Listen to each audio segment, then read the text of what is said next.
جناب عبداللہ حسن و جمال میں مثل مہتاب تھے اور سیرت و کردار میں اپنی مثال آپ۔ یوں تو مکے میں پہلے سے ہی ان کی شہرت تھی، لیکن واقعی نظر کی وجہ سے ان کا چرچا گھر گھر میں ہونے لگا اور بہت سی عورتوں نے انہیں اپنی امیدوں کا محور بنا لیا۔ اگرچہ اشاروں و کنایہ سے کئی دفعہ اس بات کا اظہار ہوا، لیکن جناب عبداللہ کسی کی طرف بھی مائل نہ ہوئے۔ مکے کی ایک امیر عورت فاطمہ بنت حشیمہ نے ایک روز بڑے بالہانہ انداز میں اظہار محبت کیا اور جنان مصر کی طرح اس یوسف مکہ کو بہکانے اور پھسلانے کی کوشش کی اور کوئی بھی کسر نہ چھوڑی، لیکن جناب عبداللہ نے اس کی کسی بھی بات پر اثر نہ لیا۔ فاطمہ نے 100 اونٹ بطور عطیہ دینے کا وعدہ کر کے انہیں اپنی طرف متوجہ کرنے کی کوشش کی، لیکن انہوں نے اس کی درخواست کو رد کرتے ہوئے کہا، فعل و حرام کا ارتکاب کرنے سے تو مر جانا ہی بہتر ہے۔ حلال کو بے شک میں بھی پسند کرتا ہوں، لیکن اس کے لیے اعلان ضروری ہے۔ تو مجھے بہلاتی اور پھسلاتی ہے۔ اگر شریف آدمی کو لازم ہے کہ اپنی عزت اور دین کی حفاظت کرے۔ فاطمہ اپنا سا منہ لے کر رہ جاتی ہے اور آئندہ اسے جناب عبداللہ کو بہکانے کی ہمت تک نہیں ہوتی۔ یہ آپ کی عزت نفس کا ایک تاریخی واقعہ ہے۔ عبد المطلب اپنے اس بیٹے کے لیے مناسب رشتے کی تلاش میں تھے۔ وہ حسب و نسب اور عز و شرف میں بہترین کفو کی متلاشی تھے۔ اسی جستجو میں وہ بنو زہرہ کے سردار بہب کے یہاں گئے۔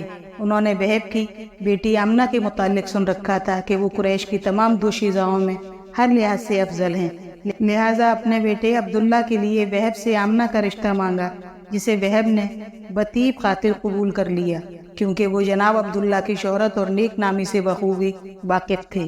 چنانچہ آمنہ کا نکاح عبداللہ سے ہو گیا۔ اس وقت جناب عبداللہ کی عمر 24 سال تھی۔ اس مبارک جوڑے پر اللہ کی رحمت نثار ہوئی اور تھوڑے ہی عرصے میں سیدہ آمنہ نور محمدی کی امانت دار بن گئیں۔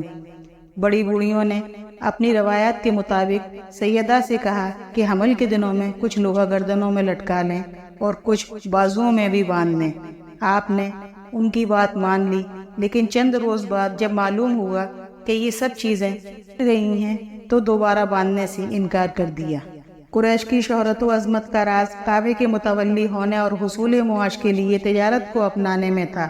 ان کی تجارت کا سلسلہ مشرق میں یمن اور مغرب میں شام تک پھیلا ہوا تھا۔ وہ سال میں ایک مرتبہ سامان تجارت لے کر شام ضرور جایا کرتے تھے۔ ان کے قافلے پورے عرب میں بلا خوف و خطر سفر کیا کرتے تھے اور کسی کو ان پر ہاتھ ڈالنے کی رعب نہ ہوتی تھی، کیونکہ وہ پاسبان حرم تھے جو عرب میں امن کا گہوارہ تھا۔ اس سال بھی شام کو جانے والا قافلہ روانگی کے لیے تیار کھڑا ہے۔ عبد المطلب نے جناب عبداللہ کو اس قافلے کے ساتھ جانے کا حکم دے دیا ہے۔ اس کی خبر سیدہ آمنہ کو بھی مل گئی ہے۔ انہیں اپنے شوہر کی جدائی کا قلق تو ہے، لیکن باپ کا حکم اور حصول معاش کا مسئلہ ہے، اس لیے آپ خاموش ہیں۔ جناب عبداللہ روانگی سے قبل سیدہ آمنہ کو الوداع کہنے کے لیے گھر آتے ہیں تو جناب آمنہ پوچھتی ہیں، واپسی کب تک ہوگی؟ عبداللہ: مکے سے شام تک کا سفر 1 ماہ میں طے ہوگا، تقریباً مہینہ وہاں بھی لگ جائے گا، اور اسی طرح اندازاً 3 ماہ کے بعد واپسی ہوگی۔ آمنہ: اس قدر طویل عرصہ؟ عبداللہ: ہاں، اس قدر طویل عرصہ ہے یہ۔ آمنہ: آپ تو سفر کی دلچسپیوں میں دل بہلا لیں گے، لیکن آپ کے بغیر میرا کیا ہوگا؟ عبداللہ: مجھے تمہارے جذبات کا پورا احساس ہے۔ ہماری شادی کو ابھی 2 مہینے ہی گزرے ہیں، ہم نے ایک دوسرے کو جی بھر کر دیکھا بھی نہیں ہے، اس لیے جدائی کا احساس بے چین کیے دیتا ہے۔ آمنہ: جائیے، خدا آپ کا حامی و ناصر ہو۔ عبداللہ: اللہ تمہیں صبر و استقامت دے، مجھے ہمت اور صبر سے نوازے۔ جدائی کے یہ دن جیتوں کر کے گزر ہی جائیں گے، ہم انشاءاللہ جلد ہی ایک دوسرے کے دید سے شاد کام ہوں گے۔ ہماری محبت کے خاموش نغمے ہماری تنہائیوں کے مونس و غمخوار بن جائیں گے۔ خدا آپ کو خیر و عافیت سے واپس لائے۔ عبداللہ: خدا تمہارا حامی و ناصر ہو۔ فاطمہ: قافلہ روانہ ہو جاتا ہے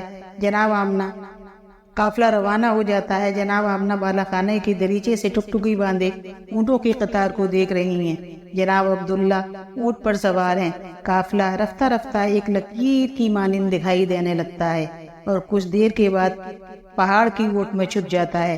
سیدہ آمنہ کے دل کی دھڑکنیں تیز ہو جاتی ہیں، اس کے لیے اپنے شوہر سے اس قدر طویل جدائی کا یہ پہلا تجربہ ہے، اس لیے بے قرار ہو گئی ہیں، آنکھوں میں آنسو تیرنے لگتے ہیں اور وہ انجانی سی دنیا میں کھو گئی